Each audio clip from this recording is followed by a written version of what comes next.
The mountain shadow, the fire crackled in the stone hearth, throwing dancing shadows across the weathered cabin walls. Outside, the Arizona winter wind howled through the ponderosa pines like the ghosts of old memories refusing to die.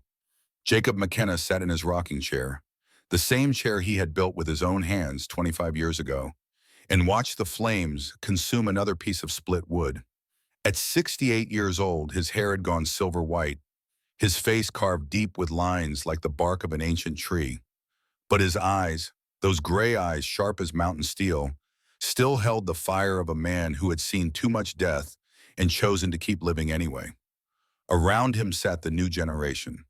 His grandson, Neshoba, now 34 and built like the blacksmith he had become, stood near the doorway with arms crossed. Neshoba's wife, Ayita, sat on the worn sofa, their three children gathered at her feet like wolf pups seeking warmth. The youngest, a boy of 5 with black hair and curious brown eyes, tugged at Jacob's sleeve. "Grandfather, tell us about the woman from the mountains." Neshoba smiled, the kind of smile that held both pride and something deeper. "He means grandmother. Tell them how you found her." Jacob's weathered hand reached for the cup of coffee growing cold on the side table. He took a slow sip, letting the bitter taste ground him in the present before diving back into the past. When he spoke, his voice carried the weight of decades, rough as river stones but steady as bedrock. "That wasn't just any woman, boy. That was your grandmother. And before you three were ever born, before your father here was even a thought, she was called the Cursed Bride of Fort Whipple. This is how I found her." The old man's eyes went distant, staring into the fire as if the flames themselves were showing him pictures from another lifetime. The year was 1874, October. I had been alone on this mountain for 8 years. Thought I would die alone too. I was wrong. The cabin seemed to shift then, the present fading like morning mist as the past rose up to take its place. Bradshaw Mountains, October 1874. The rooster crowed at 5 in the morning, pulling Jacob McKenna from dreamless sleep. He was 43 years old then, every inch of his 6'3" frame carved from mountain work and survival. His brown hair hung past his shoulders, tied back with leather cord. His beard, already turning silver at the edges, covered the lower half of a face marked by a thick scar running from forehead to right cheek. A grizzly bear had given him that scar in 1863. The bear had died, Jacob had lived. That was the way of things in the mountains. He pushed himself up from the narrow bed, his bare feet hitting the cold wooden floor. The cabin was small, 20 feet by 16, built from ponderosa logs he had cut and shaped himself. One room served as everything: bedroom, kitchen, workshop, world. Through the single window, dawn was just beginning to paint the eastern sky in shades of pink and gold. Jacob pulled on his worn buckskin pants and a heavy wool shirt. His boots, patched and repatched over the years, went on next. Every morning started the same way. Every morning for 8 years. He stepped outside into air so cold it bit at his lungs. 50 yards to the east, 3 wooden crosses stood in a small clearing. Jacob walked to them as he did every dawn, his boots crunching through frost-covered grass. The crosses were simple, made from pine, but he had carved the names deep into the wood so they would last longer than memory. Singing Bird, Thomas, Samuel, his wife, his sons, dead from smallpox in 1866 while he had been out checking trap lines for a week. He had come home to silence and bodies already cold. Jacob knelt in the frost and placed 3 wildflowers at the base of the crosses. Flowers he had picked the evening before and kept in water overnight. It was his ritual, his penance, his way of saying he had not forgotten. "Morning, Bird. Boys, winter's coming early this year. I can smell it in the air." The wind answered him, rustling through the pines. It always did, but never with words. He stood, joints creaking, and turned back to begin the day's work. By 6 o'clock, he had fed his 6 chickens and 1 milk goat, animals that kept him from complete isolation. By 7, he was deep in the forest checking his trap lines. 15 traps set in a careful pattern through 3 miles of wilderness. Steel leg hold traps, new house number 3, each one costing $2.50 from the general store down in Fort Whipple. Good traps lasted years if you maintained them. Jacob maintained everything. The first trap held a mink, its dark fur thick and perfect, worth $8 at the trading post. The second trap was empty, sprung by some clever raccoon that had stolen the bait. The third held a gray squirrel, barely worth 25 cents, but every pelt counted. Jacob worked with practiced efficiency. He hung the mink upside down from a portable frame he carried, made a careful incision from back foot to throat, and peeled the skin away from the flesh like removing a glove. The skill had taken years to learn, but now his hands moved with the sureness of long habit. He kept the head intact because pelts with heads fetched better prices. The raw side got a coating of rock salt, 10 cents a pound, and worth every penny to preserve the hide during the journey down to Fort. By 8 o'clock, he was back at the cabin with 2 mink pelts and 1 squirrel hide to add to his collection. 3 months of trapping had given him 23 pelts total. At an average of $6 each, that meant nearly $150 waiting to be turned into supplies. A fortune by mountain standards. Enough to buy what he needed for another winter of solitude. But this trip down the mountain would not be like the others. On the porch, weighted down by a small stone, lay a note carried by one of Bear's messenger pigeons. Elijah Johnson, called Bear by everyone who knew him, was Jacob's only real friend. Another mountain man, older by 10 years, living in a cabin 15 miles north. They saw each other perhaps 4 times a year. That was friendship in the high country, not suffocating, just there when needed. Jacob unfolded the note, recognizing Bear's crude handwriting. Need to talk. Railroad trouble again. Meet me at Fort. Railroad trouble. That meant the Arizona Pacific Railroad was pushing into Apache lands again, which meant conflict, which meant innocent people would die while rich men in San Francisco counted money. Jacob had seen it before. He would see it again. The West was being bought and sold in pieces, and the original owners had no say in the transaction. He looked at his Sharps rifle leaning against the cabin wall. The stock had a 3-inch crack running along the grain. Not fatal, but it needed proper repair. His gunpowder keg was down to a quarter full. His salt supply could last maybe 2 more weeks. And winter was indeed coming early. He could smell it in the wind, taste it in the morning frost. Time to go down. Jacob spent the next hour preparing. He rolled the 23 pelts into a tight bundle wrapped in canvas tarpaulin. He packed his damaged Sharps rifle and his backup Colt 45 Peacemaker, purchased new in 1873 for $17. He counted out $45 in gold coins, more money than most men saw in 6 months. He filled his saddlebags with jerky, dried venison, tough as leather and about as tasty, and hardtack biscuits that could break teeth if you were not careful. Before leaving, he walked back to the 3 Crosses one more time. Be back in 3 days, Bird. Promise. The wind rustled the pines, the only answer he ever got. He saddled his horse, a sturdy roan mare named Copper for the color of her coat, and began the long descent toward Fort Whipple and civilization. Fort Whipple. The fort sat in a valley between mountains, a collection of wooden buildings and canvas tents housing perhaps 200 civilians and 80 soldiers. Main Street, if you could call it that, consisted of a general store, a saloon, a boarding house, a blacksmith shop, and an assay office for miners bringing in ore samples. Small, rough, and temporary.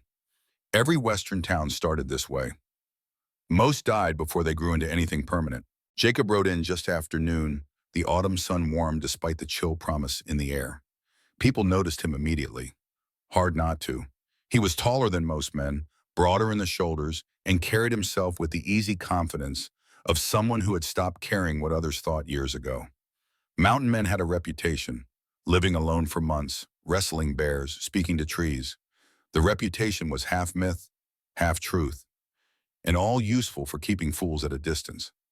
Children whispered as he passed, "That's Gray Wolf. He lives with bears and wolves. My puss says he's half wild." Jacob did not acknowledge them.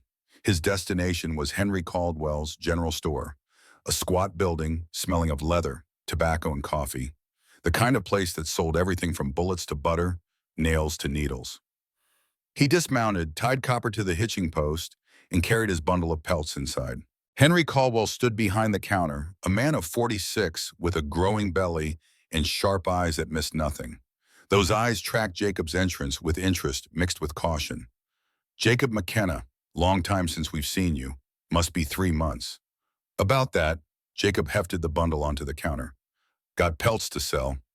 Caldwell's merchant instincts took over immediately. He untied the bundle and began examining each pelt with practiced fingers, checking for holes, thin spots, poor skinning. Jacob waited patiently. This dance happened every time. Two mink, excellent quality, $8 each. That's 16. Three fox pelts, good fur, 5 each, 15 total. Handful of squirrels, maybe $2 for the lot. Beaver pelt, prime condition, $12. Couple of rabbits, dollar total. Caldwell tallied numbers on a slate. Comes to $147. Fair price. Caldwell was many things, but he was not a cheat. Need to buy supplies, Jacob said. Let's hear it.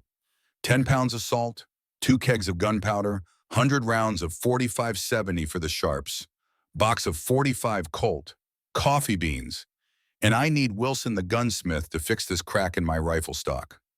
Caldwell wrote it down, calculating the salt's $1, powder's $8 for 2 kegs, ammunition's $5 and $2.50 respectively. Coffee's $1.50. Wilson will charge you $3 for stock repair, maybe 4. Call it $20 total, including the gunsmith. Leaves you $129 credit. More money than Jacob had seen in a single sum in years. He nodded. While Caldwell gathered the supplies, Jacob's attention was drawn to the door. It opened, letting in a shaft of afternoon sunlight that seemed to carry something more than just brightness. A woman stepped inside. She wore a simple calico dress, worn but clean, the kind poor women made last for years through careful mending. Over her shoulder hung a leather bag decorated with Apache beadwork, geometric patterns in red and white and black. Her skin was the color of desert sand in late afternoon, her hair black as a moonless night, hanging in 2 long braids down her back. Her eyes, when they caught the light, were deep brown like amber held up to the sun. She was Apache. In Fort Whipple, that meant she was either ignored or despised, often both simultaneously. The moment she entered, the store's atmosphere changed. Caldwell's face tightened.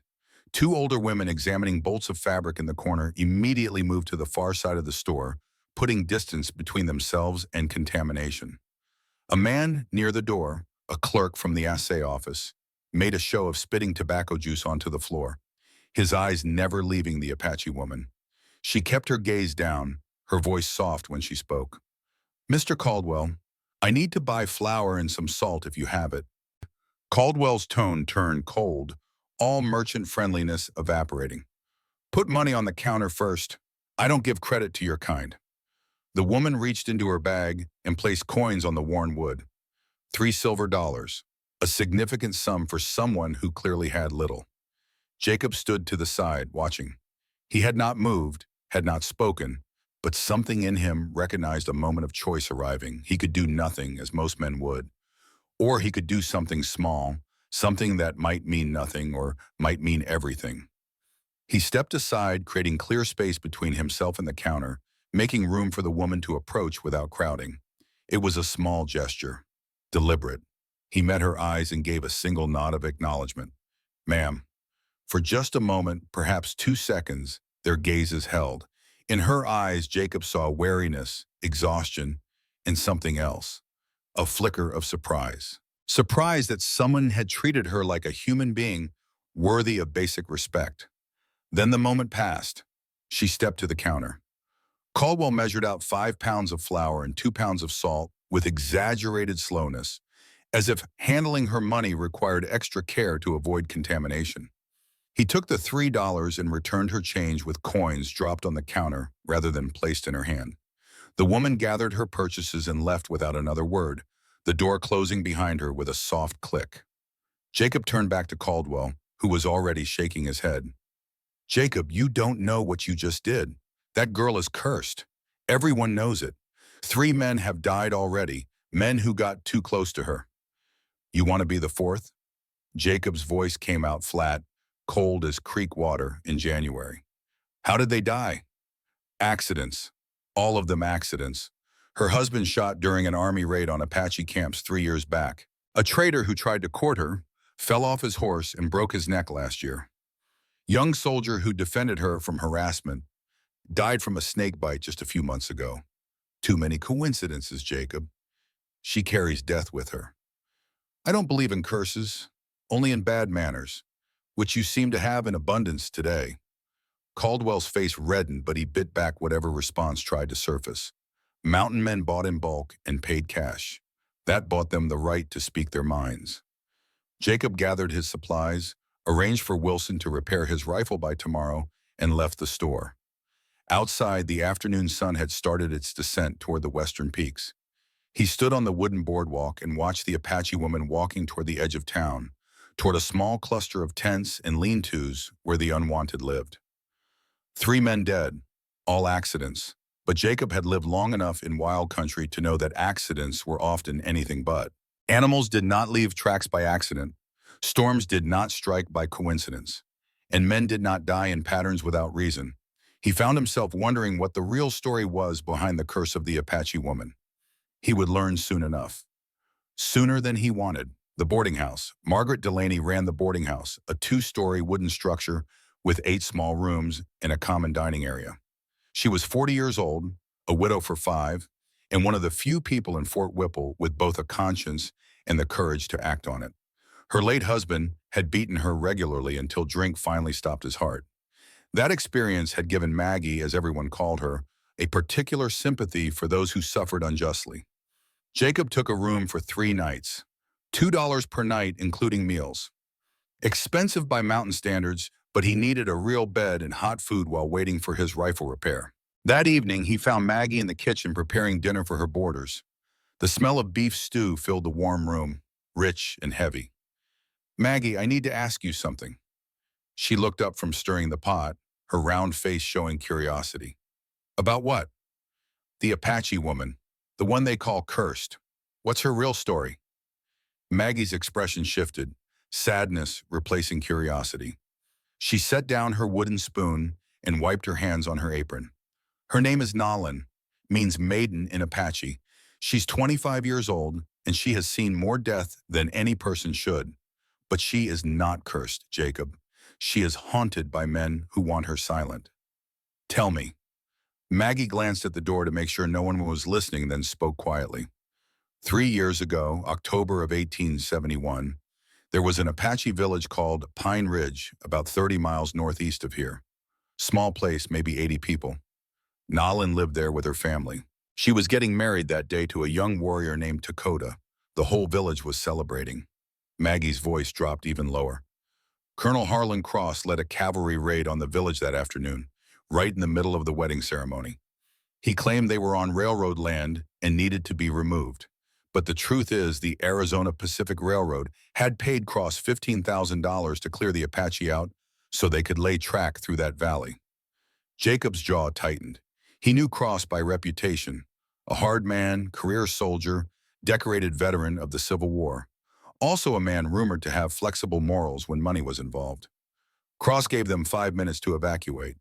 Nalin's father, Chief Yellowhawk, tried to negotiate, show papers proving the land was theirs by treaty. Cross shot him dead on the spot. Then his men opened fire on everyone, women, children, elders. 63 people died that day. Nalin survived by hiding in a ravine, playing dead among the bodies. The stew bubbled, forgotten for the moment. What about her husband, Dakota? He tried to stop it, stood between Cross and the people, begging them to stop shooting. Cross shot him with his Army Colt 45, point blank in the chest. But here is the strange thing, Jacob. Nalin swears she saw 2 muzzle flashes, one from Cross in front, one from somewhere else to the side. She thinks someone else shot Dakota at the same time, maybe even a moment before Cross fired. Shot him into the back with a smaller caliber weapon. Jacob absorbed this information, his mind working through implications. 2 shooters, one to make sure the job got done. Maybe someone had personal reasons to want Dakota dead. But Nalin was in shock, half blind from smoke and terror. She can't be sure what she saw. What happened to the other 17 people? You said 80 in the village, 63 died. The men were out hunting. They came back to ashes and bodies. Most scattered, went to other Apache bands, or tried to disappear into Mexico. A few stayed around Fort Whipple, trying to survive however they could. Nalin had nowhere else to go. She has been living here for 3 years, barely getting by. And the 3 men who died? Maggie's face darkened. That started a year after the massacre. Lucas Brennan, a leather goods trader. Goodman did not believe in superstitions. He fell in love with Nalin, asked her to marry him, promised to take her away to California. 2 weeks later, his horse threw him, broke his neck. They found a snake bite on the horse's leg, but it was a Mojave rattlesnake, a species that doesn't live anywhere near Arizona territory. Someone must have brought it here deliberately. She paused, gathering her thoughts. The second death was my nephew, Patrick O'Reilly. Just 21 years old, sweet Irish boy who joined the Army thinking it would be an adventure. He saw how Sergeant Keller harassed Nayland and stepped in to protect her. A month later, Patrick was found dead in his bunk with a rattlesnake in his bedroll. Again, wrong species for this area. Before he died, Patrick sent me a message through another soldier. He said, tell the Apache girl, it's not a curse, someone is, and then he could not finish. The poison took him too fast. Tears formed in Maggie's eyes, but her voice remained steady. Patrick kept a diary. He was smart, noticed things. I have it hidden upstairs. He wrote that he found strange powder residue near Lucas Brennan's stable. Mercury fulminate, the kind used to make snakes more aggressive before they're placed somewhere. He also wrote that he saw Sergeant Keller and Henry Caldwell, the store owner, having a secret conversation the night before Lucas died. Patrick was going to report it to Colonel Cross. That's when he died. Jacob stood silent for a long moment, processing. The pieces were falling into place, forming a picture darker than any curse. The third death? There wasn't a third man who courted her, but 3 men total have died who got too close to the truth. The third was a railroad surveyor named James Whitten. He worked for Arizona Pacific during the planning stages in 1870 and 71. His job was to map the proposed route. He knew the massacre was planned weeks in advance. He knew Cross received payment. Last summer, Whitten's conscience started eating at him. He told people he was going to testify about what he knew. A week later, his wagon went off a cliff. Broken brake line. But someone had filed halfway through the metal before it broke. 3 murders disguised as accidents. A pattern of silencing anyone who might expose the truth about Pine Ridge. And Nalin, the last witness, still alive only because killing her outright would be too obvious. Instead, they had wrapped her in a curse, isolated her, made her untouchable. A living ghost. Why hasn't anyone gone to territorial authorities? With what proof? A girl's traumatized memories. A diary that never specifically names names. Suspicions about brake lines and snake species. Cross is a decorated colonel. Caldwell is a respected businessman. They have power, money, connections. Nalin has nothing. Even I can't help much. I give her work when I can, buy her pottery pieces, but if I push too hard, they'll come after me too. Jacob nodded slowly. Where is this diary now?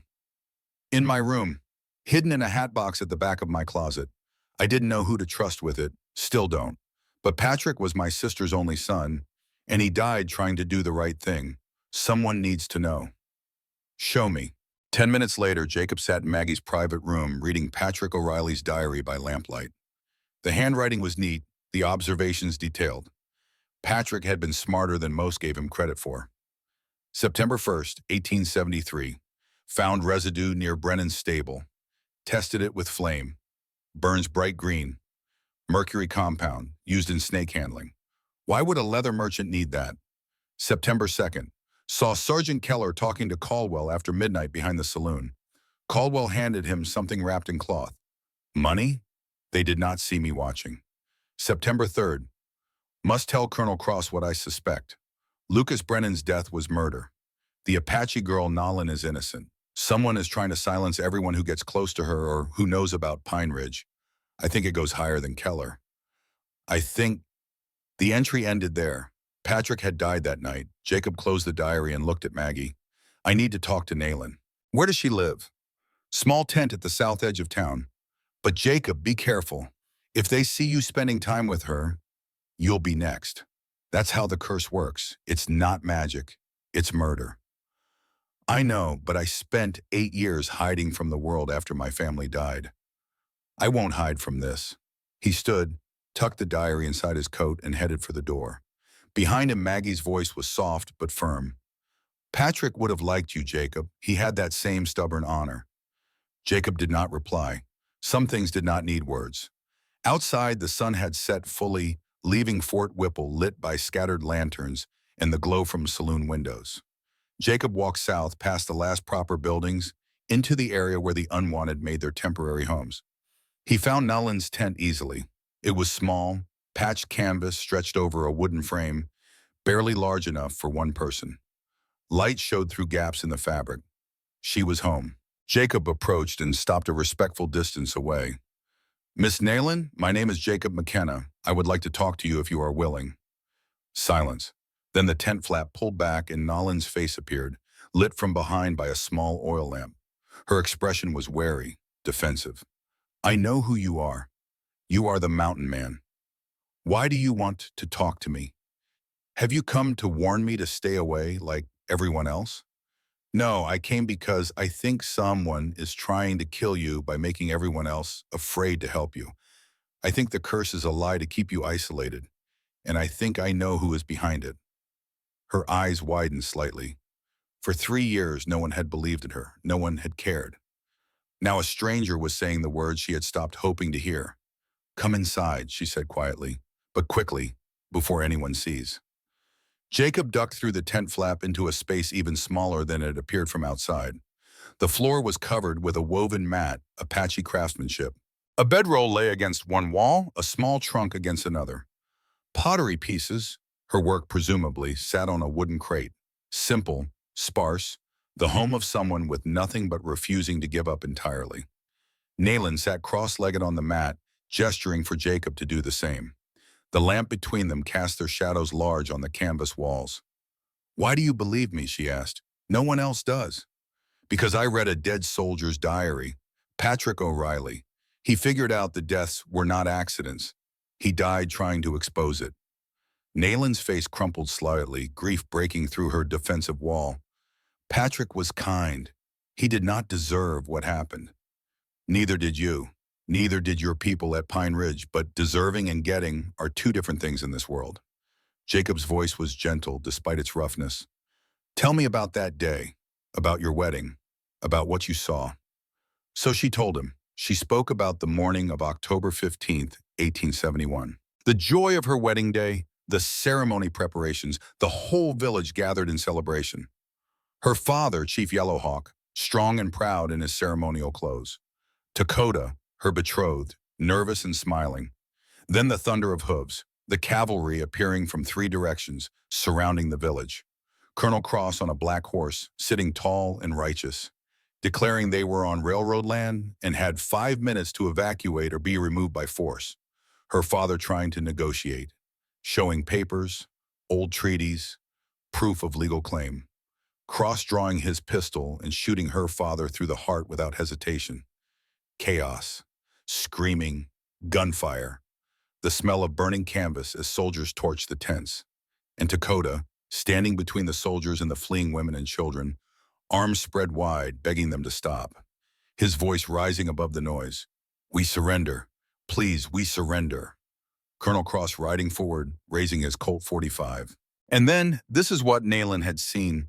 2 muzzle flashes, one from Cross's pistol, obvious and direct, but another from the side, from behind a cluster of supply wagons. A smaller flash, quicker, almost lost in the smoke. Dakota jerking backward from an impact to his back, then jerking forward from the impact to his chest. Falling, blood spreading across the ground. Nayland running to him, cradling his head as life left his eyes. Him whispering, I love you, one last time before going still. Then fire catching her sleeve. A soldier's pistol shot going wide but grazing her wrist, leaving the scar she still carried.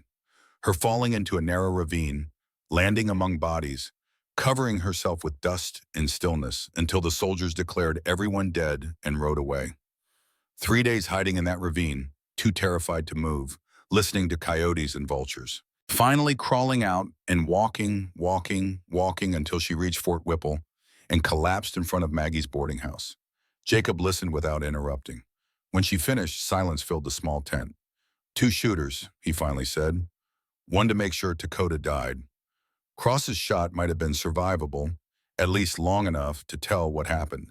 But the back shot, that killed him instantly. Question is, who was the second shooter and why did they want Dakota dead specifically? I have thought about this every day for 3 years, Nayland said, her voice tight with controlled emotion. Only one person makes sense. Major Silas Drake. Tell me about Drake. He was stationed at Fort Whipple in 1870. He saw me when I came to trade pottery. He asked my father for permission to court me. I refused. I was already in love with Dakota. Drake became angry. He said I would regret my choice. He said no Apache deserved to refuse a white officer. Her hands twisted together in her lap. After the massacre, Drake was always watching me, following me when I went to the well, appearing wherever I went. This continued for 2 years. Then 6 months ago, they said he died. Horse accident. But I never saw his body. They buried him quickly. Private funeral. I have always wondered if he truly died or if he simply left. Jacob considered this. If Drake is alive, he might be the key to everything. Cross ordered the massacre for money, but Drake had personal motivation. Kill Dakota, frame it as part of the raid, then wait for time to pass before claiming you for himself. But he is dead. They said he is dead. They said a lot of things, doesn't make them true. Jacob stood, his head nearly brushing the tent ceiling. I am going to look into this, but Miss Nayland, you need to understand something. If I start asking questions, people will notice. They will see me as the next man to die, the next victim of your curse. That might put both of us in danger. Nalin stood as well, her eyes meeting his directly for the first time with something other than wariness. Why would you risk this for me? You do not know me. Jacob was quiet for a moment, looking at this young woman who had survived what would have broken most people. 8 years ago, my wife and 2 sons died while I was away. I came home to find them already buried by neighbors who were afraid of catching smallpox. Not one person stayed to help them while they were dying. Not one. Everyone was too afraid of getting sick themselves. I have lived with that knowledge ever since. The knowledge that fear made people abandon the innocent. He moved toward the tent flap. I won't make that mistake again. I won't let fear decide who deserves help and who doesn't. Wait, Nayland said. She reached into her trunk and pulled out a small cloth bundle. If you are going to help me, you should have this. She unwrapped it carefully, revealing a pottery piece. A small bowl no bigger than 2 hands cupped together, decorated with intricate geometric patterns in black and red on white clay. This is Apache pottery. I made it myself. It is not much, but it is something I can give. Jacob took the bowl, feeling its weight, seeing the precision of the designs. Thank you. It's beautiful work. Be careful, Jacob McKenna. These men have killed before. They will kill again. I know. That is exactly why they need to be stopped. He left the tent and walked back toward the boarding house, the pottery bowl wrapped carefully in his coat, Patrick's diary in his pocket, and the weight of new purpose on his shoulders. Behind him, Nalin stood at her tent entrance, watching him go, allowing herself for the first time in 3 years to feel something dangerous. Hope. The cabin on Bradshaw Mountain. The journey to Jacob's cabin took 5 hours through darkness so complete it felt like moving through solid ink. Jacob carried Nalin the entire way, never slowing, never complaining, his breathing steady as a metronome. Bear led with a pine torch, the flame throwing wild shadows that danced between the towering, ponderosa pines like spirits, keeping pace with them. They climbed steadily, the air growing thinner and colder with each 100 feet of elevation. At 7,000 feet, frost covered everything, turning the world silver under starlight. Nalin drifted in and out of consciousness, pain from her ankle pulsing in waves. But even through the haze, she noticed how Jacob adjusted his grip every few minutes to prevent her circulation from being cut off. Small considerations, the actions of a man accustomed to caring for others. When they finally reached the cabin, dawn was just beginning to paint the eastern sky in shades of rose and gold. Nalin saw it through blurred vision, a solid structure of hand-hewn logs built to withstand mountain winters and time itself. Smoke began to rise from the stone chimney as Bear went ahead to start a fire. Inside, the cabin was warmer than expected, the walls thick enough to hold heat. Jacob laid Nolan carefully on his own bed, the only bed, a frame of pine logs with a mattress stuffed with pine needles and covered in wool blankets. The smell was clean, masculine, mixed with wood smoke and leather. Bear, get water heating. We need to clean that ankle and wrap it properly. Jacob moved with practiced efficiency, lighting oil lamps, stoking the fire higher, pulling supplies from carefully organized shelves. Nellen watched through half-closed eyes, seeing how everything in this cabin had its place, how nothing was wasted or unnecessary. This was the home of a man who had learned to live with exactly what he needed and nothing more. Bear filled a cast-iron pot with water from a barrel near the door and hung it over the fire. While they waited for it to heat, Jacob knelt beside the bed and carefully removed Nalen's moccasin. She hissed in pain as leather pulled away from swollen flesh. I know it hurts. I will be as gentle as I can.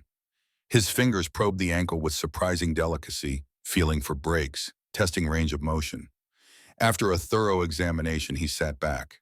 Sprained badly but not broken. You will need to stay off it for at least 2 weeks. After that, another week of careful walking before it is fully healed. 3 weeks? Nolan's voice was hoarse. I cannot stay here 3 weeks. I have to work. You have to heal. Everything else can wait. Bear brought over the now steaming water along with clean cloths. Jacob soaked a cloth in the hot water, wrung it out, and began cleaning dirt and blood from her ankle. The heat hurt at first, then began to soothe. He worked in silence, his large hands moving with the care of someone who understood that strength without control was just brutality. When the ankle was clean, he wrapped it in strips of soft leather, not too tight but firm enough to provide support. Then he elevated it on a folded blanket. Keep it raised, reduces swelling. I will make a poultice later with yarrow and comfrey root. Old Ute remedy my wife taught me. Works better than anything the army doctors use. This was the first time Jacob had mentioned his dead wife directly. Nayland saw Bear glance at him with something like concern, but Jacob's expression remained neutral, focused on the task at hand. You should sleep, Jacob continued. Your body needs rest to heal. Where will you sleep? I have a bedroll. The floor by the fire is comfortable enough. I cannot take your bed. You already have. Now sleep. There was no arguing with that tone. It was not harsh, just final. Nellen let her eyes close, exhaustion pulling her down into darkness. But before sleep claimed her completely, she heard Bear's low voice near the fire. You know they will come looking for her. Drake will tell Cross everything. They will send men. Jacob's reply was equally quiet. Let them come. We will be ready. The first morning, Nayland woke to the smell of coffee and frying bacon, scents so achingly normal they almost made her cry. For 3 years, she had woken to fear, to the knowledge that each day might be her last, that any moment could bring violence or death. But here, in this cabin on a mountain, she woke to the simple comfort of breakfast being cooked. Sunlight streamed through the single window, illuminating dust motes that danced in the golden air. Jacob stood at the cast-iron stove, his back to her, flipping bacon in a heavy skillet. Bear was nowhere to be seen. He left an hour ago, Jacob said without turning around, somehow sensing she was awake. Gone to Fort Whipple to gather information. See what story Cross is telling about last night. Nayland pushed herself up carefully, keeping weight off her injured ankle. Won't that be dangerous for him? Bear has survived worse. He was a Texas Ranger before becoming a mountain man. Knows how to move in hostile territory. Jacob brought over a tin plate loaded with bacon, fried cornmeal cakes, and a mug of strong coffee. Real food, more than Nolan had eaten at one sitting in months. Her stomach growled betrayingly. Eat. You are too thin. Mountain winters are hard. You need strength. She ate slowly, savoring each bite, while Jacob sat at his rough-hewn table working on something with his hands. After a moment, she realized he was carving wood. A small figure was taking shape under his knife. Delicate work that seemed incongruous with his large, scarred hands. What are you making? Toy horse. For Bear's grandchildren when he visits them in the spring. You are very good. Jacob shrugged, not acknowledging the compliment, just continuing to work. I have time. That is what mountains give you. Time to learn skills because there is nothing else to do. They sat in comfortable silence for a while, the only sounds the crackling fire and the soft scrape of knife on wood. Finally, Nalene spoke again, asking the question that had haunted her since the previous night. How did you find me in the forest? I was hiding and Drake was close, and then you just appeared like you knew exactly where I would be. Jacob set down his carving. I did not know, but I knew Drake would try something after what happened at the saloon. I know how men like him think. They are patient until their patience breaks, then they act rashly. Bear and I were watching your tent. When we saw you run, saw Drake follow, we tracked you both. Rest was just being fast enough and lucky enough to arrive when needed. You saved my life. Maybe. Or maybe you saved your own life by running toward help instead of away from everyone.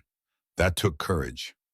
Nalene felt something warm unfurl in her chest, something she had not felt since before Dakota died. Not quite hope, not quite trust, but the fragile possibility of both. Jacob, she said carefully, why do you live alone up here? Bear said you have been on this mountain for 8 years. That is a long time for a man to be by himself. His hands stilled on the carving. For a moment she thought he would not answer, would retreat behind the walls of silence men like him built so carefully. But then he spoke, his voice carrying the weight of old grief. I told you my family died of smallpox. What I did not tell you is that I could have saved them. I was out checking trap lines, gone for a week because I wanted to get just a few more pelts, make just a little more money. My wife Singing Bird, she was Ute, beautiful and kind and smarter than I deserved. My boys, Thomas was 8, Samuel was 5. They got sick while I was gone. He paused, swallowing hard. The neighbor who found them, found their bodies, said Singing Bird had been calling for me for 2 days before she got too weak to call anymore. If I had been there, I could have ridden for a doctor, could have tried something, anything. Instead, I came home to 3 graves already dug because everyone was too afraid of the disease to even wait for me. I swore that day I would never put anything, not money, not pride, not fear, ahead of what actually mattered again. But by then it was too late. Nalene's throat tightened with shared pain. I understand. After Dakota died, after the massacre, I wanted to die too. Thought about walking into the desert and just not coming back. The only thing that stopped me was anger. I was so angry at Cross, at Drake, at everyone who let it happen. Anger kept me alive when I had nothing else. Anger is a good fuel, burns hot and long, but eventually it runs out or it burns you up from inside. You need something more to survive long term. What did you find? Jacob looked at her directly for the first time that morning, his gray eyes clear and honest. I am still looking, but maybe helping you is part of finding it. The revelation. By afternoon, Bear had returned, his face grim. He accepted coffee from Jacob and sat heavily in the cabin's only chair, making it creak. It is worse than we thought. Cross has declared Nalene a fugitive. Says she attacked Drake and fled. Says Drake was gravely wounded in the struggle and might not survive. Lies, Nalene breathed. Of course they are lies. But Cross has convinced the fort commander. There is a bounty now, $50 for information leading to her capture. Dead or alive, though they are not saying that part out loud. Jacob's jaw tightened. And me?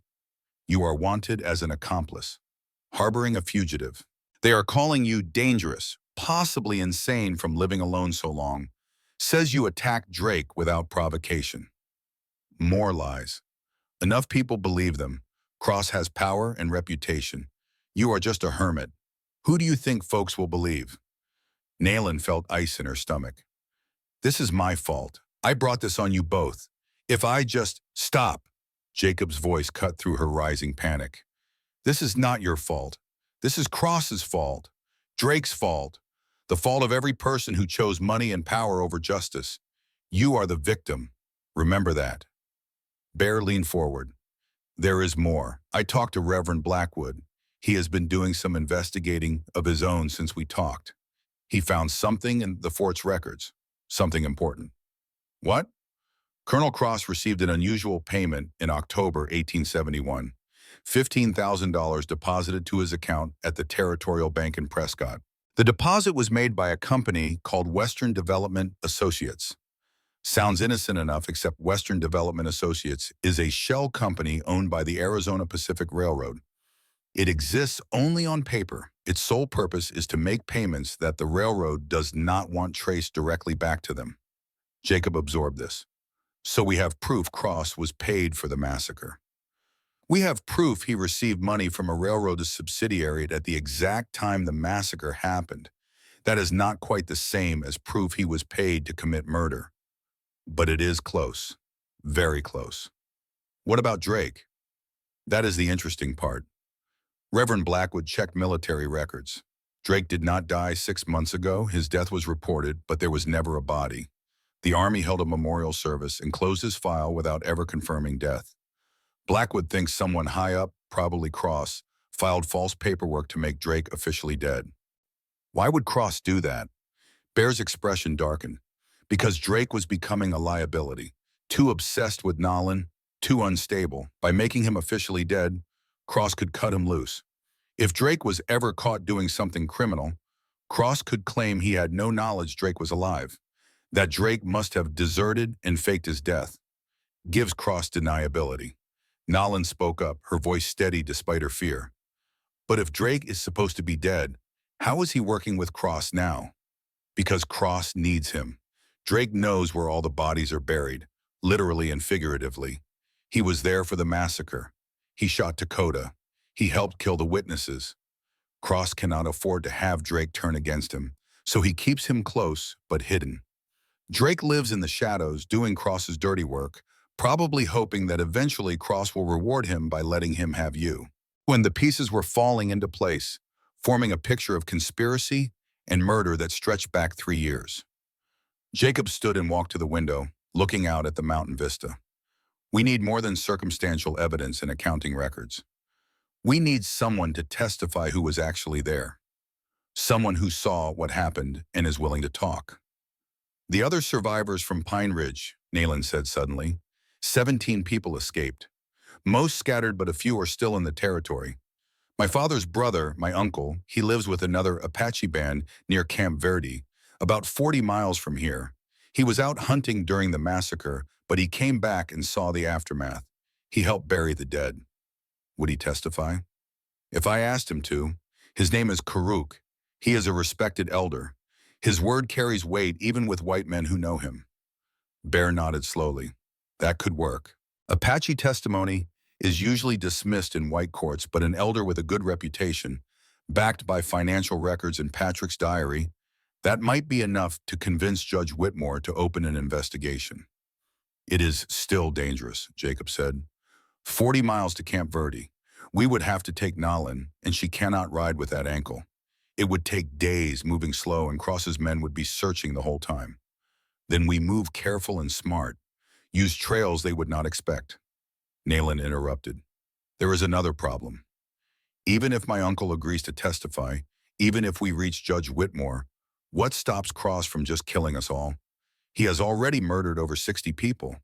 3 more would not trouble his conscience.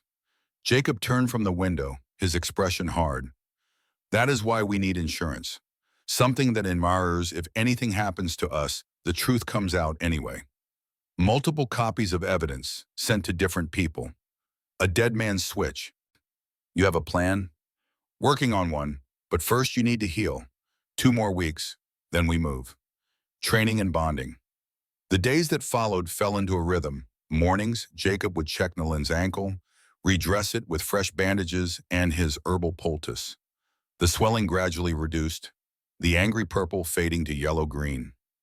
Afternoons, while Jacob worked on maintaining his trap lines and hunting for food, Bear would keep watch from various vantage points around the mountain, looking for any sign of Cross's men searching.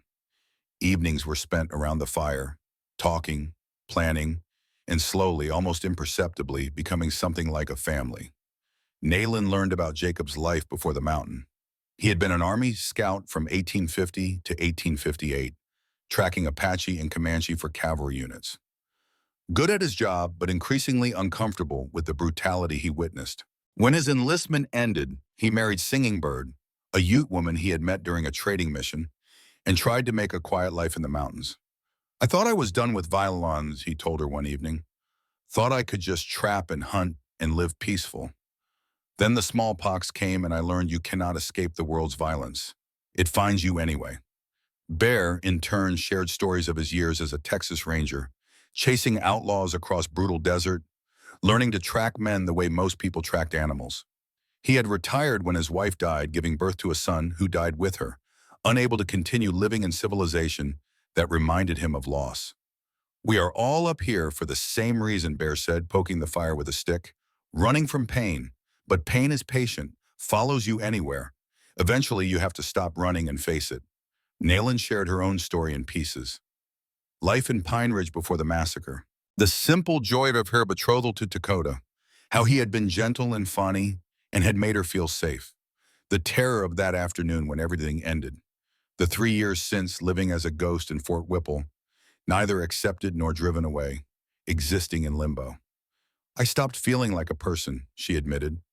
Started feeling like a problem everyone wished would disappear. The curse gave them permission to ignore me, to pretend I was not real. You are real, Jacob said simply, and you matter. Never doubt that. As her ankle healed, Nayland began to help around the cabin. She could not walk yet, but she could sit and work. She repaired Jacob's clothing, stitching torn seams with neat Apache needlework. She taught him how to make pemmican properly, the Apache way, mixing dried venison with rendered fat and berries to create food that would last months. She showed Bear how to weave stronger snares from plant fibers. In return, they taught her things she had never learned. Jacob showed her how to read weather in cloud formations and wind patterns, how to predict storms days before they arrived. Bear taught her to shoot, setting up tin cans on fence posts and correcting her stance until she could hit them consistently at 30 yards. You are good, Bear observed after a particularly successful session. Natural eye for it. Another week and you will be better than most men I know. Nayland felt pride at the compliment, but also something deeper. Purpose. For 3 years she had been passive, acted upon, a victim of circumstances beyond her control. Here she was learning to act instead of simply react, learning to be dangerous instead of just endangered. One evening, 2 weeks into her stay, Jacob returned from checking traps to find Nayland standing unassisted by the cabin, putting careful weight on her injured ankle. She was shaky but upright. You should be resting. I have rested enough. I need to be strong. Need to be ready. He watched her take a few experimental steps, saw her wince but continue. After a moment, he nodded approval. All right, but we do this properly. Too fast and you will re-injure it. Then we are back to the beginning. For the next hour, he worked with her, teaching her exercises to rebuild strength, showing her how to wrap the ankle for support during activity. His teaching style was patient, methodical, breaking complex movements into simple steps. You are good at this, Nayland observed. Teaching. Did you learn from your time as a scout? Learned from being a father. Had to teach my boys everything. How to ride, how to fish, how to be men. I was not always good at it, but I tried. I think you were probably better than you know. Jacob did not reply, but something in his expression softened. That night, lying in the darkness, Nayland listened to the mountain sounds filtering through the cabin walls. Wind in the pines, an owl calling, the distant yip of coyotes. Sounds that should have been frightening, but somehow were not. Not here. Not with 2 mountain men sleeping nearby, weapons within reach, ready to protect her. She thought about Dakota, felt the familiar ache of his loss, but for the first time it was not the sharp pain of fresh grief. Time had not healed her, but it had changed the wound, made it something she could live with instead of something that destroyed her ability to live. She thought about Jacob, about his quiet strength and careful kindness, about how he never asked for gratitude or acknowledgement, but simply did what needed doing. She thought about Bear, with his booming laugh and surprising gentleness, treating her like a daughter he had never had. And she thought about herself, about who she was becoming, not the cursed bride, not the frightened girl, someone new, someone stronger. The night visitor, 3 weeks after the night at the saloon, deep into November with the first serious snow beginning to dust the high peaks, Nayland was woken by sound. Not the normal mountain sounds she had learned. Something else. Something wrong. She lay perfectly still, listening. There it was again. Soft footsteps outside the cabin. Too careful to be animal. Too quiet to be friendly. She reached for the knife Jacob had given her, a good blade with a bone handle, and slipped out of bed. Her ankle protested but held. Across the room, Jacob was already awake. She could tell by the subtle change in his breathing. Bear was gone, out on patrol. The footsteps circled the cabin, testing, looking for weakness, looking for entry. Then a voice, muffled but unmistakable. Drake. I know you are in there, Nalene. I know McKenna is protecting you, but he cannot watch you forever. Eventually he will make a mistake. Eventually I will get what is mine. Jacob rose silently, moving to the window with his rifle. He did not fire, did not call out, just watched.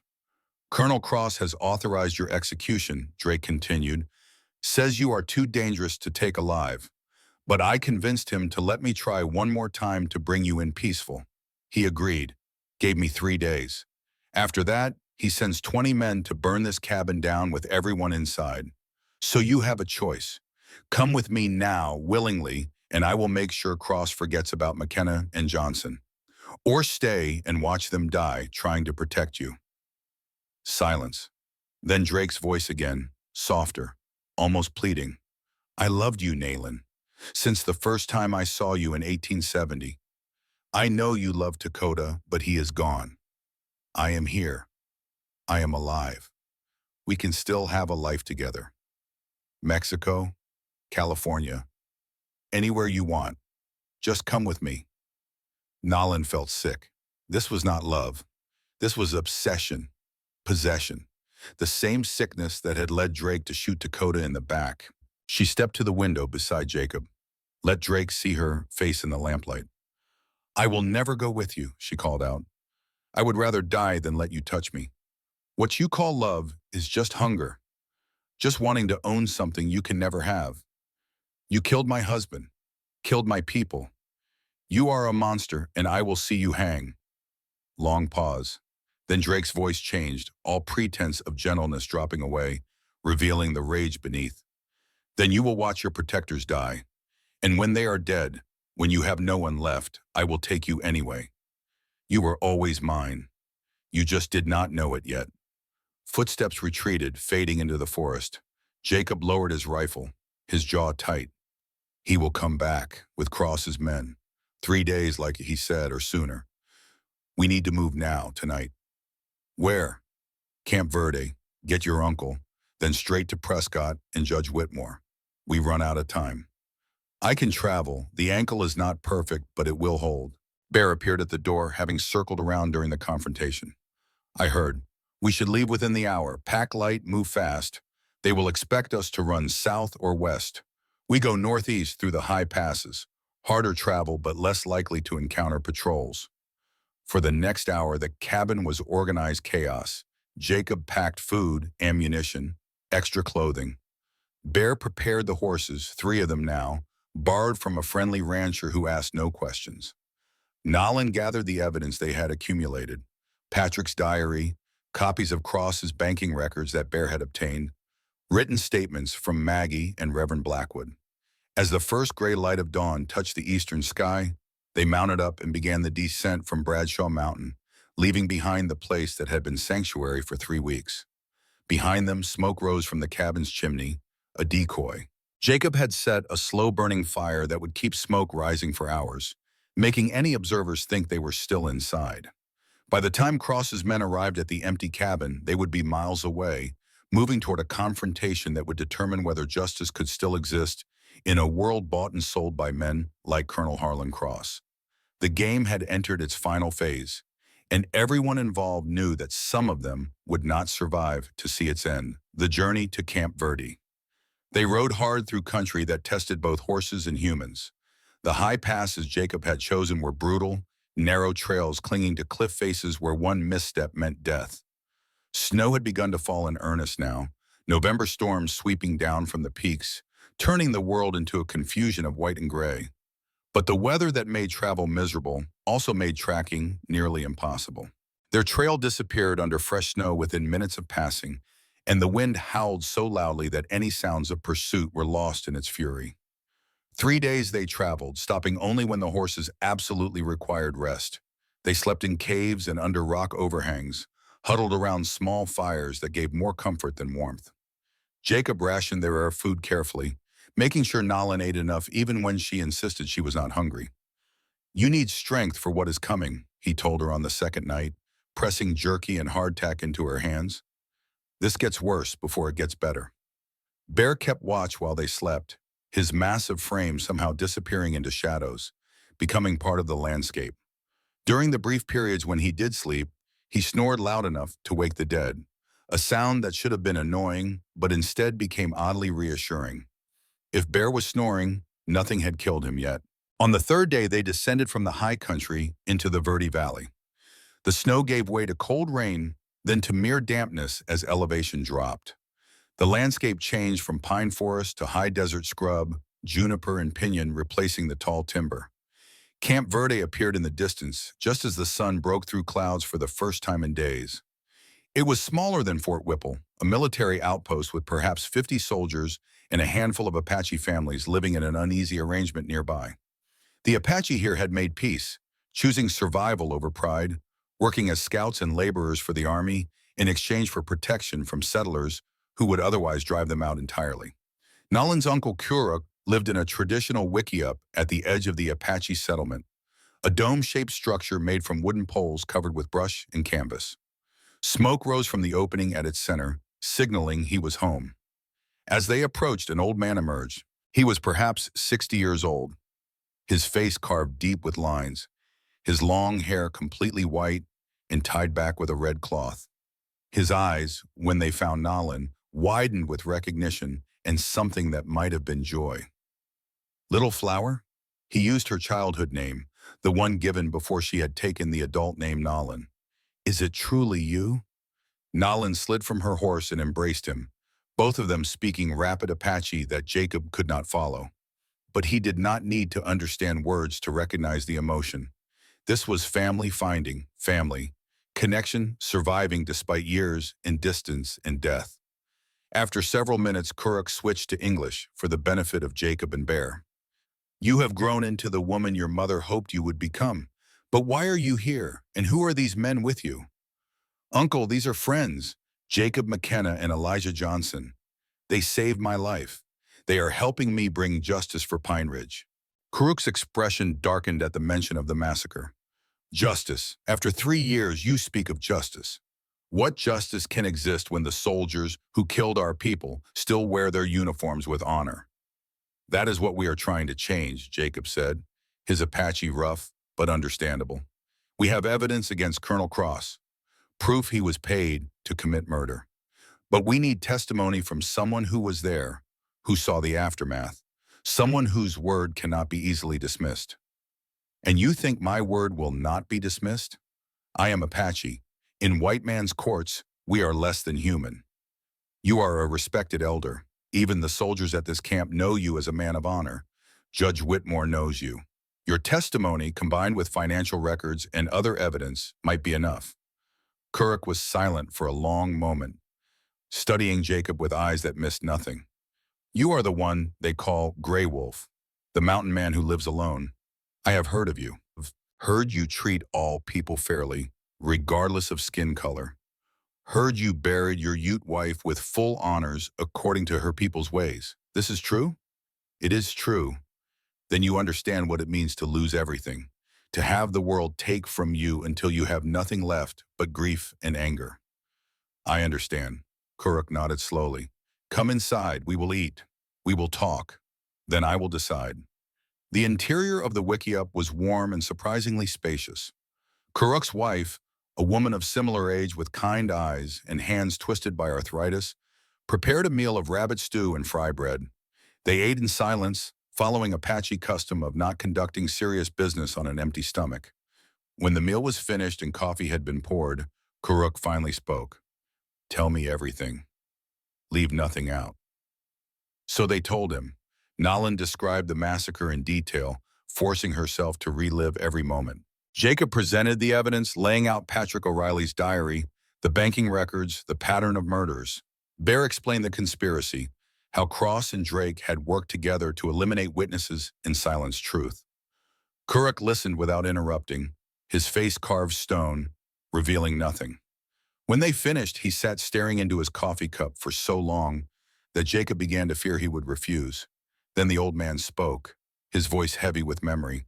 I was hunting with 5 other men when the attack happened. We were 15 miles away, tracking elk. We heard the gunfire, but by the time we returned, it was over.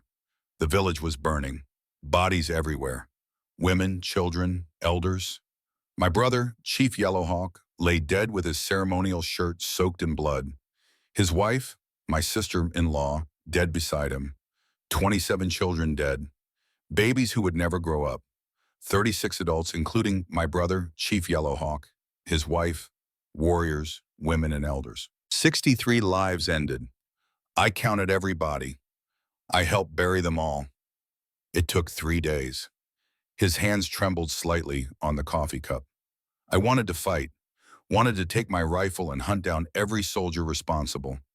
The other survivors stopped me, said fighting would only lead to more death, that the army would use it as excuse to wipe out more villages. So I came here, made peace, became tame Apache, and every day since I have hated myself for it.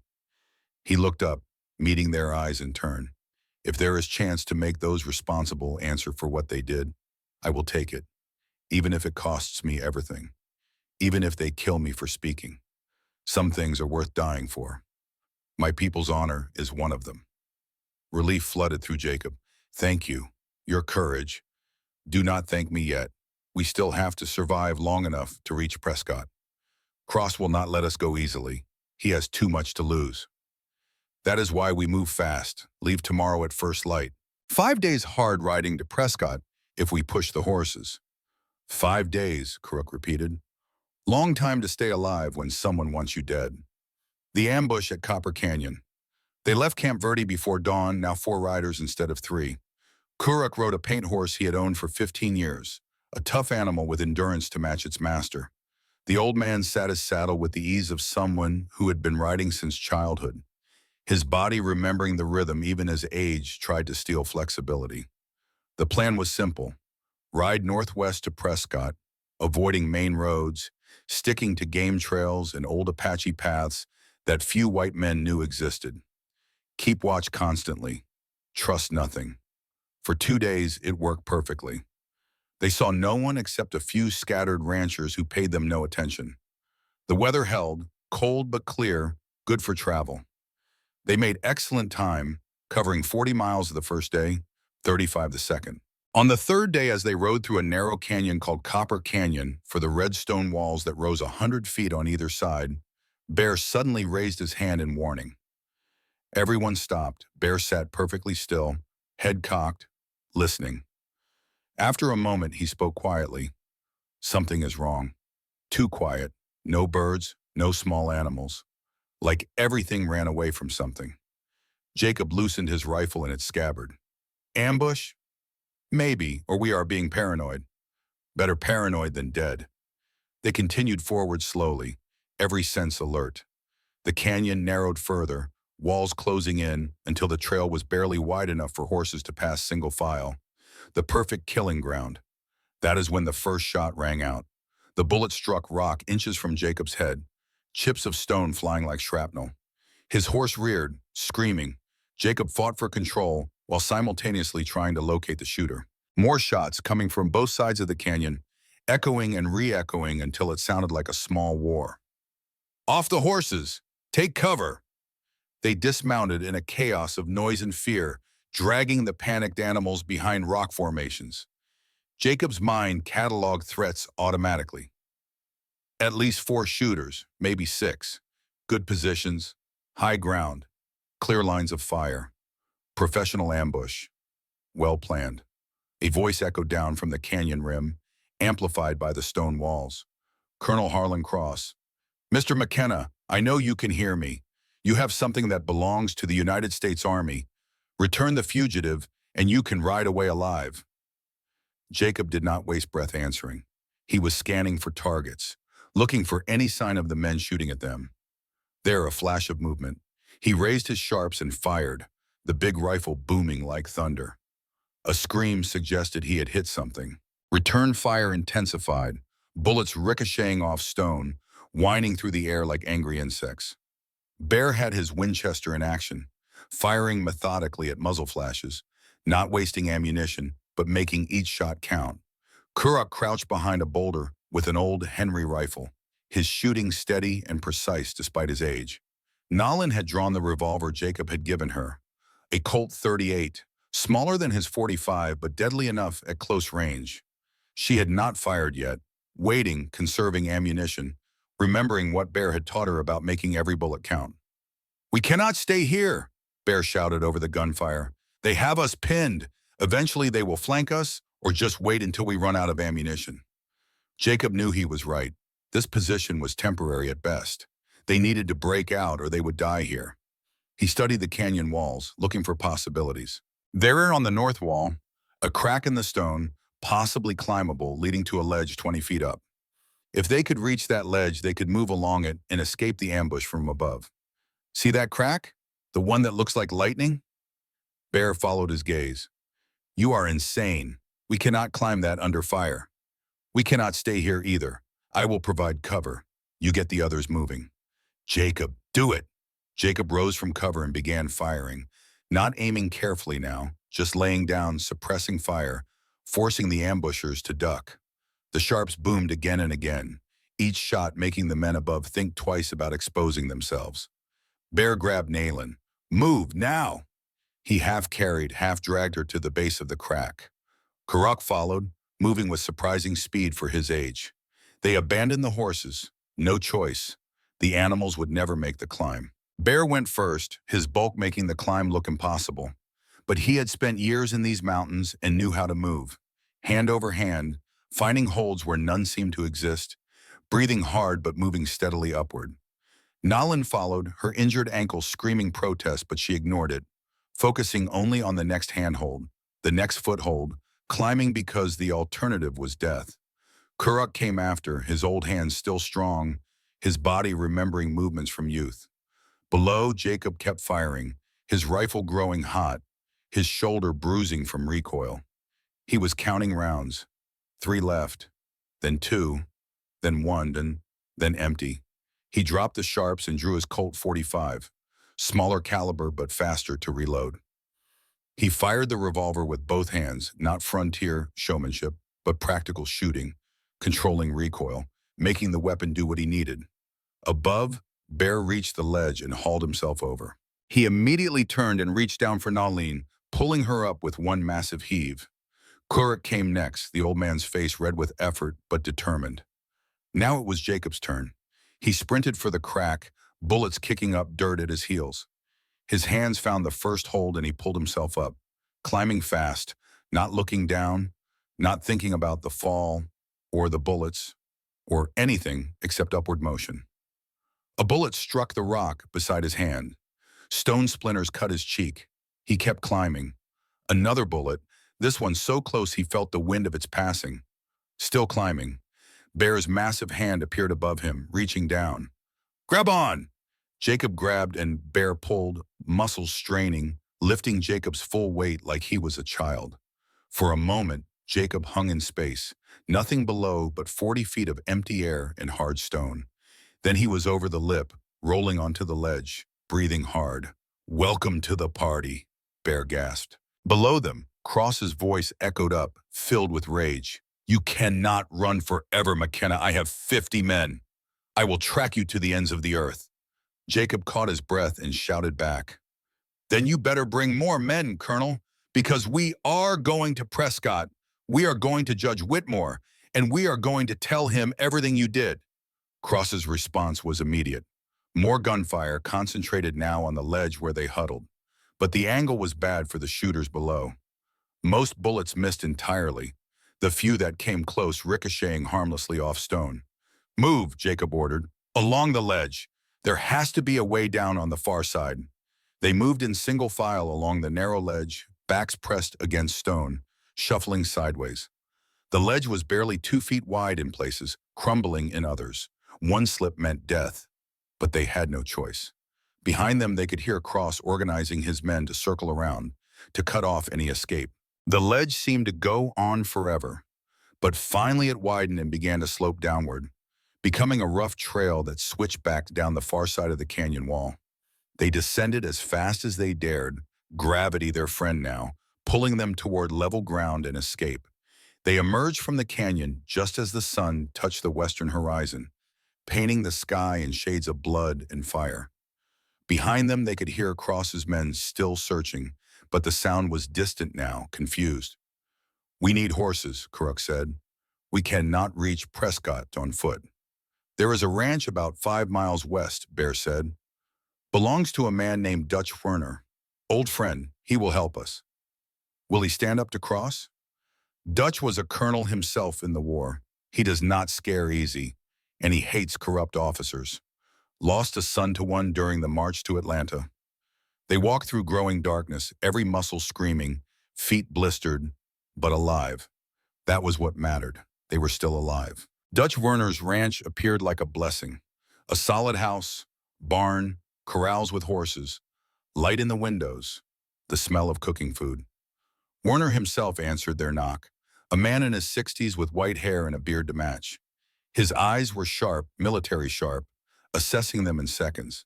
"Elijah Johnson. Been a while. You look like you've been through a grinder." "Worse, been through Colonel Cross. Need horses, Dutch, and maybe a meal if you are feeling generous." Werner's expression hardened. "Cross.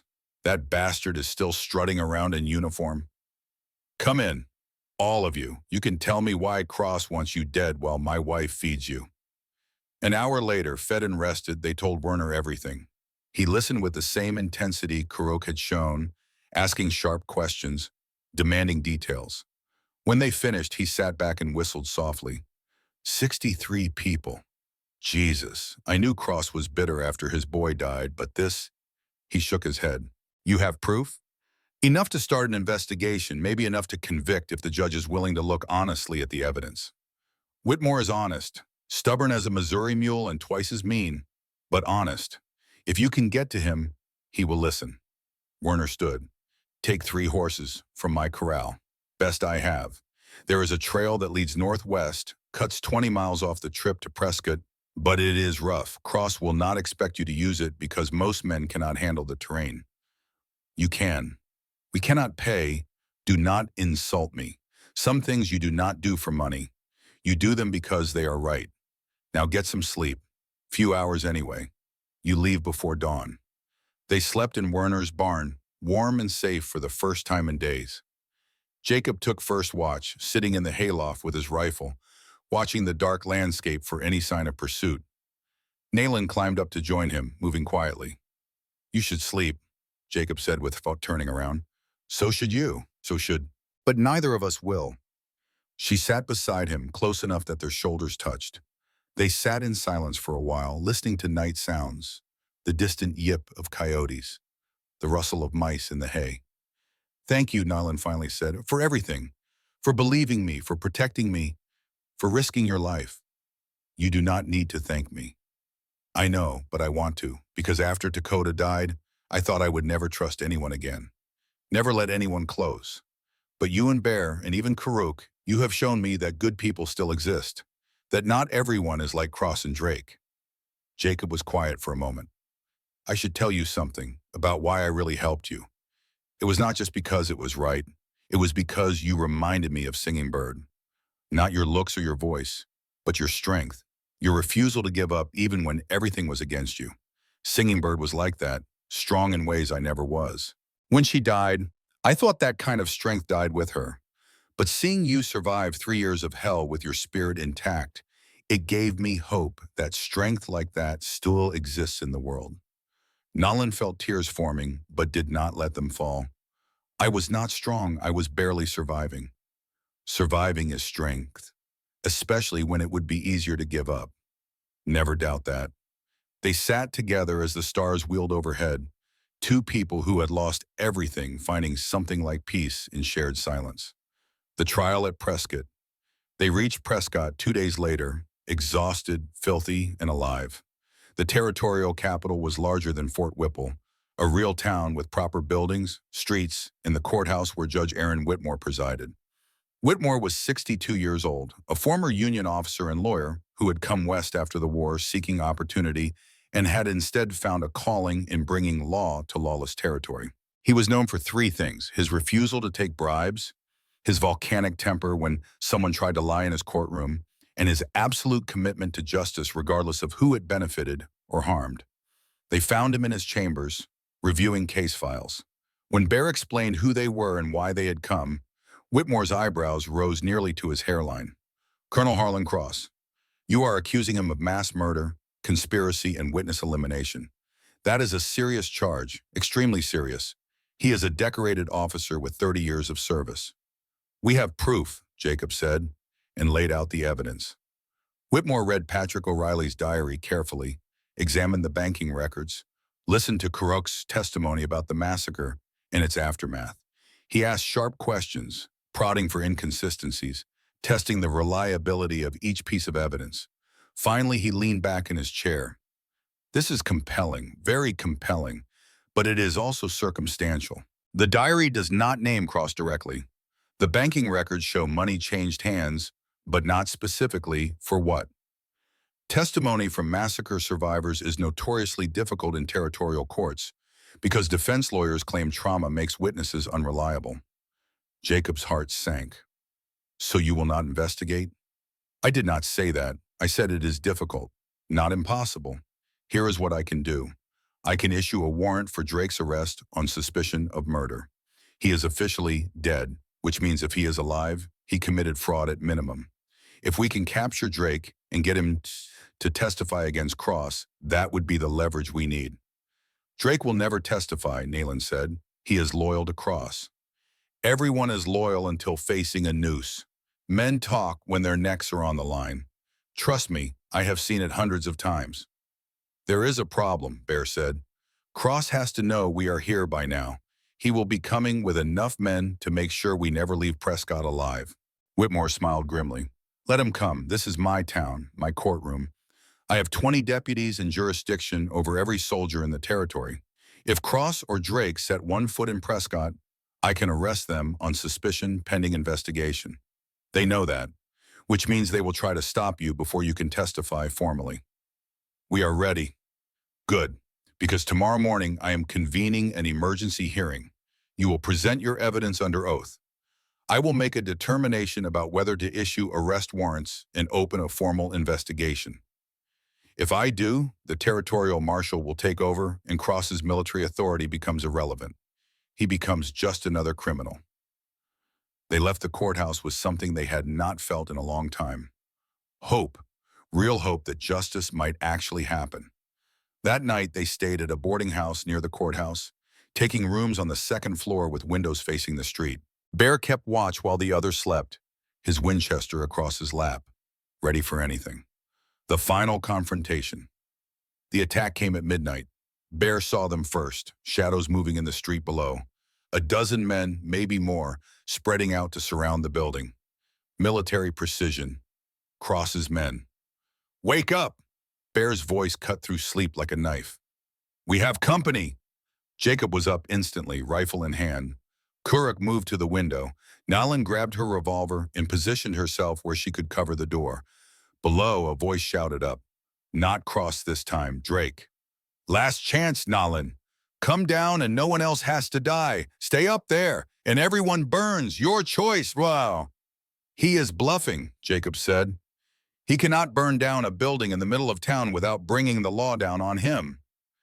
"He might not be bluffing," Bear countered. "Drake is past rational. He just wants you, dead or alive. It does not matter anymore." Before they could decide, the sound of multiple horses thundering down the street. Everyone tensed, expecting more of Cross's men. Instead, Judge Whitmore appeared, riding at the head of the 20 armed deputies surrounding the boarding house.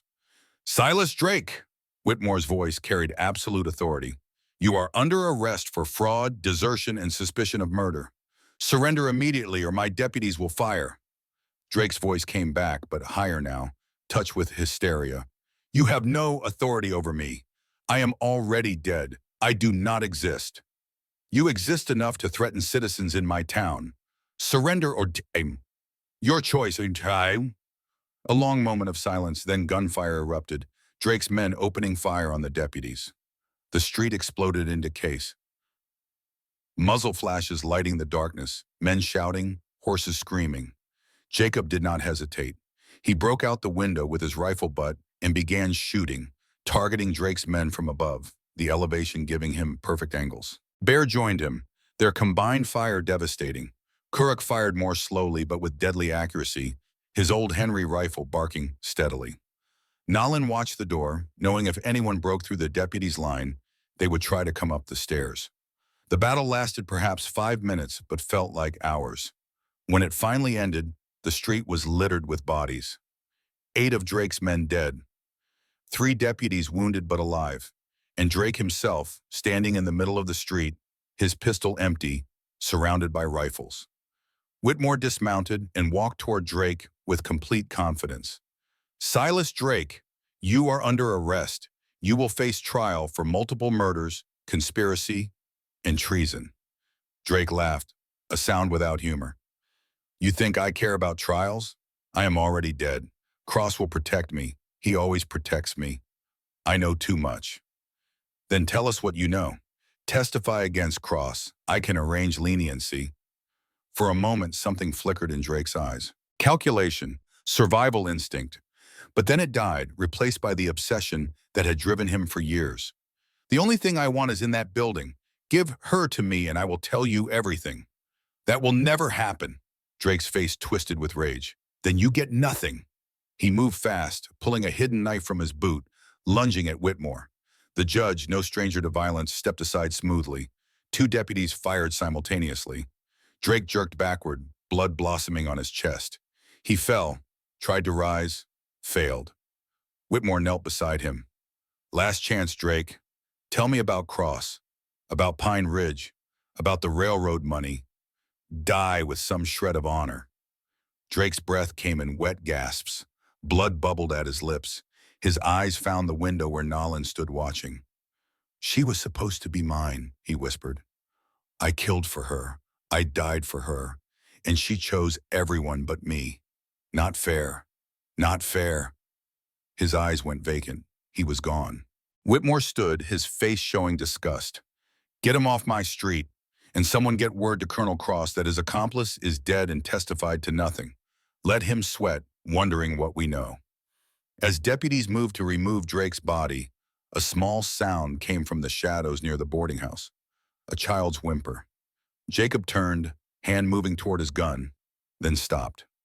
A small Apache boy, perhaps 9 years old, stepped into the lamplight. His clothes were torn, his face streaked with dirt and dried tears. He looked starved, exhausted, terrified. Nolan gasped and rushed to him, kneeling down. She spoke to him in rapid Apache. The boy responded haltingly, his voice breaking. After several minutes, Nolan looked up at Jacob and Bear, her eyes wet. His name is Nashoba. It means wolf. His village near the Mogollon Rim was attacked 2 weeks ago. His parents were killed. He has been walking, hiding, trying to reach Camp Verde. He heard the gunfight tonight and hid, thinking the soldiers would kill him too. Bear's voice was heavy. Another massacre. How many more, Jacob? Jacob approached slowly and knelt beside Nolan, meeting the boy's frightened gaze. He saw himself reflected there. The same loss, the same desperate need for safety. Nashoba, Jacob said in his rough Apache, you are safe now. You will eat. You will sleep warm. And tomorrow we will decide what comes next. But tonight you are safe. The boy looked at Nolan, then at Jacob. His small hand reached out tentatively and gripped Jacob's sleeve.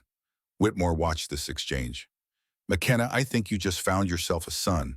Bring him tomorrow. He should see justice happen. Jacob lifted the boy carefully. Nashoba weighed almost nothing. As they walked toward the boarding house, the boy's head came to rest against Jacob's shoulder. Nolan walked beside them, her hand on Nashoba's back. Neither she nor Jacob spoke, but both understood. They had found each other in tragedy. Now they would build something from it, a family. He looked up at the window where Jacob stood. McKenna, hearing is still tomorrow at 9. Be there. The courtroom was packed. Word had spread through Prescott overnight about the shootout, about the charges against a decorated Army officer. People filled every seat and lined the walls, hungry for drama. Colonel Harlan Cross sat in the front row, flanked by two Army lawyers from Fort Whipple. He looked completely calm, confident. A man who believed his power and position made him untouchable. Judge Whitmore entered, and everyone stood. He took his seat at the bench, gavelled for order, and began. This is a preliminary hearing to determine if sufficient evidence exists to warrant arrest and trial of Colonel Harlan Cross on charges of mass murder, conspiracy, fraud, and obstruction of justice. Mr. McKenna, present your evidence. For the next 3 hours, they laid it all out. Jacob presented Patrick O'Reilly's diary, reading the relevant passages aloud.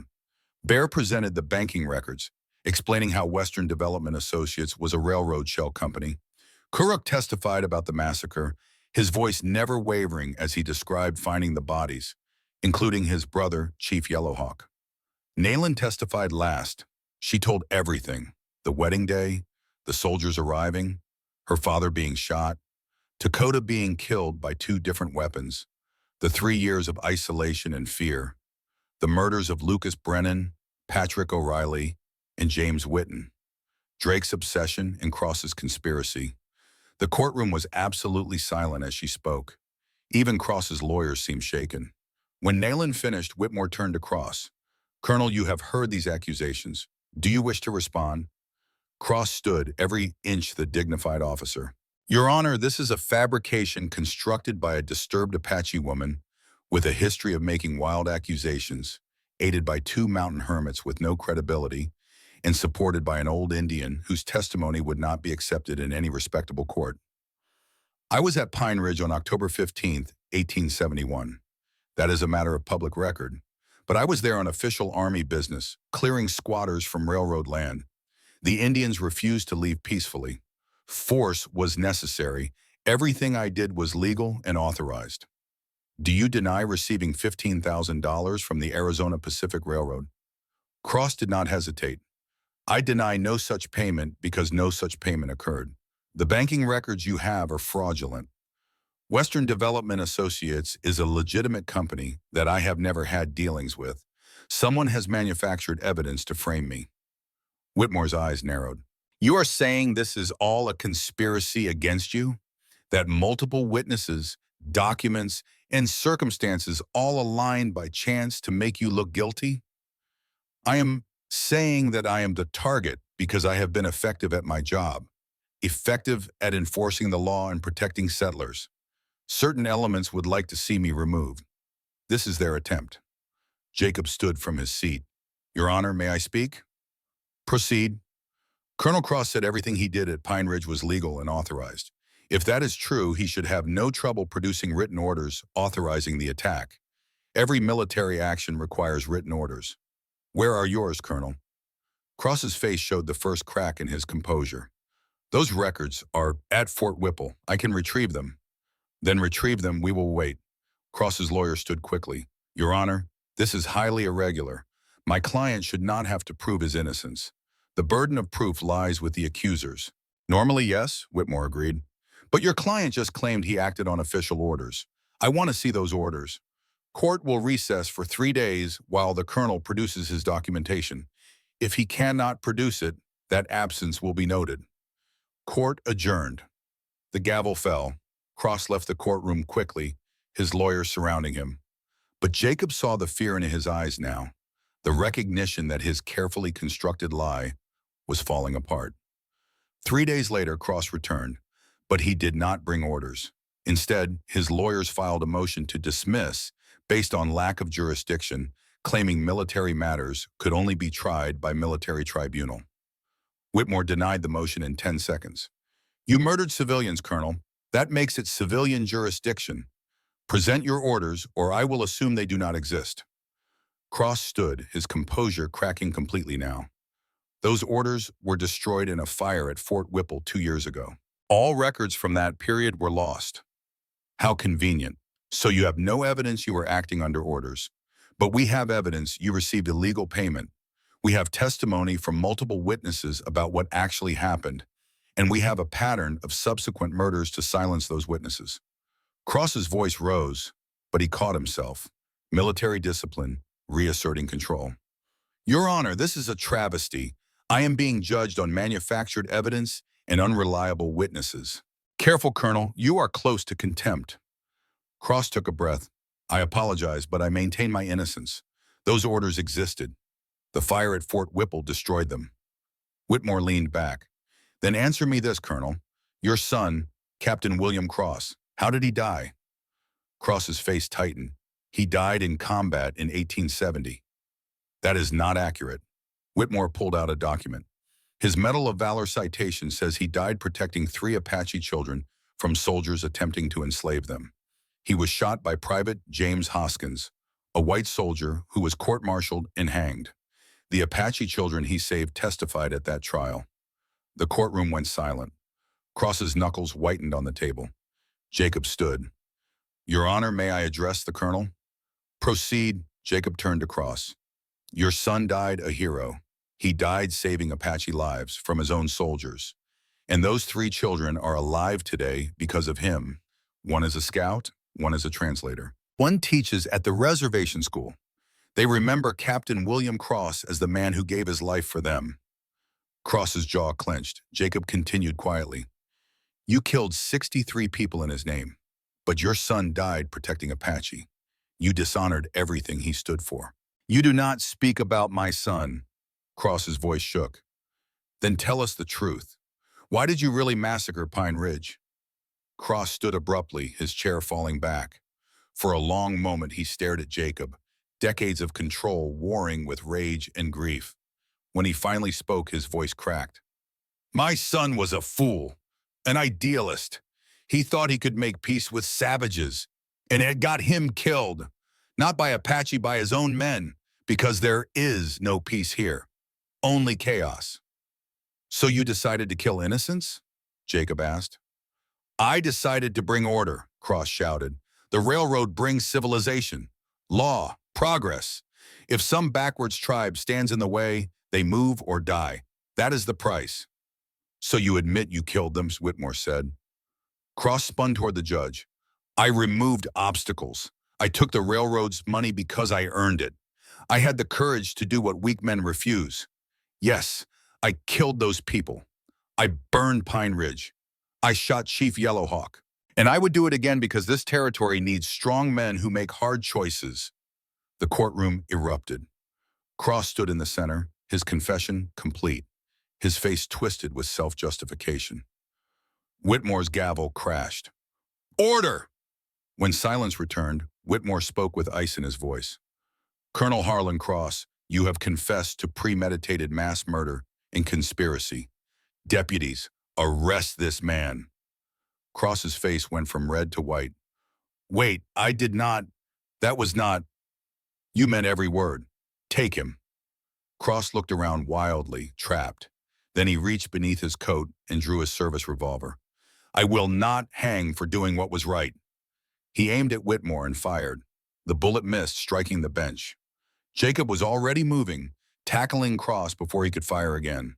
They went down in a tangle, fighting desperately. Cross was 50, but he was strong and trained and fighting for his life. Bear joined in, his massive weight ending the struggle. They pinned Cross to the floor, disarmed him, and let the deputies haul him away. Whitmore, shaken but unharmed, retook his seat.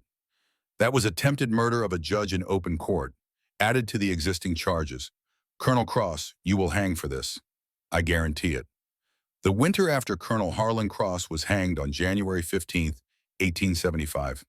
Jacob, Nayland, and Neshoba did not attend. They had already returned to Bradshaw Mountain.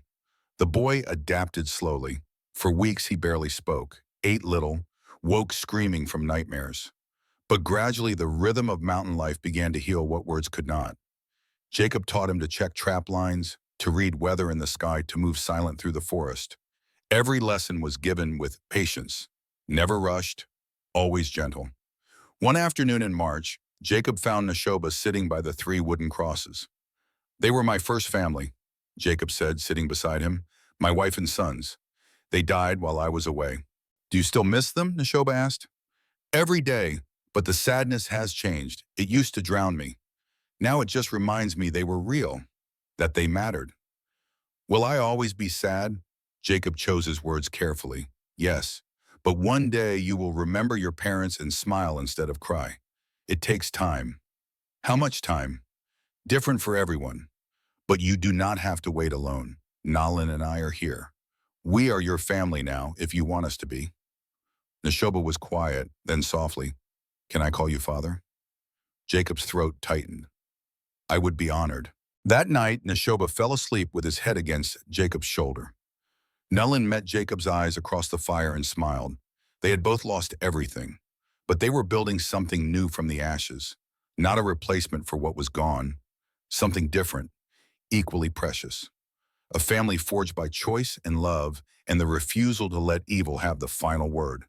The cabin was quiet now, the story finished.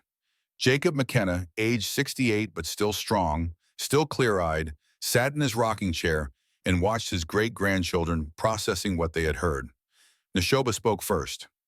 What happened to Colonel Cross? He was tried, convicted, and hanged in January of 1875. He went to the gallows still claiming he had been justified. Some men never admit they are wrong, even at the end. And grandmother, how did you marry? Jacob smiled, the expression softening his weathered face. After the trial, we returned to this mountain. Nullen wanted to stay here, away from towns and people, and memories. We married in June of that year. Reverend Blackwood performed the ceremony. 50 Apache survivors attended. It was a good day. Then I came along, Neshoba asked. You came that very night. After Drake died, you appeared from the shadows, terrified and alone. You were 9 years old, had walked for 2 weeks after your village was attacked. Nalin insisted we take you in. Best decision we ever made. The youngest great-grandchild spoke up. Great-grandfather, were you scared when you fought the bad men? Jacob considered the question seriously. Every day, but being scared is not weakness. Fear keeps you alert, keeps you alive. The trick is not letting fear control you. You control it. Did you ever regret it, helping grandmother? Jacob looked at the empty chair beside his, the one where Nalin had sat until her death 2 years earlier. Not for 1 second. She gave me purpose when I had none. She gave me family when I thought I would die alone. She was the bravest person I ever knew. He stood, joints creaking, and walked to the window. Outside, the sun was setting behind the peaks, painting the sky in shades of gold and purple. Remember this story, children. Remember that one person choosing to do right can change the world. I was just a mountain man. Nayland was just an Apache woman. But together we brought down a colonel, exposed a conspiracy, and proved that justice still matters. Not because we were special, but because we refused to walk away when walking away would have been easier. He turned back to them, his gray eyes still sharp as mountain steel. That is what I want you to carry forward. Not my name, not my possessions, but the knowledge that courage exists, that honor exists, that even when the world seems dark and evil seems to win, there are still people willing to stand up and fight for what is right. Be those people. That is the legacy I leave you. Night fell softly over Bradshaw Mountain. In the cabin, 3 generations sat together, connected by blood and story, and the kind of love that survives death itself. Outside, the wind moved through the pines with a sound like ancient voices, singing of justice and courage, and the enduring power of choosing right over easy. And on 3 wooden crosses weathered by 25 years of mountain weather, flowers still grew each spring, planted by a man who never forgot and a woman who never gave up. Their story was finished. But stories like theirs never truly end. They echo forward through time, inspiring others, showing what is possible when ordinary people refuse to accept extraordinary evil. That is legacy. That is what matters. That is what survives. The end.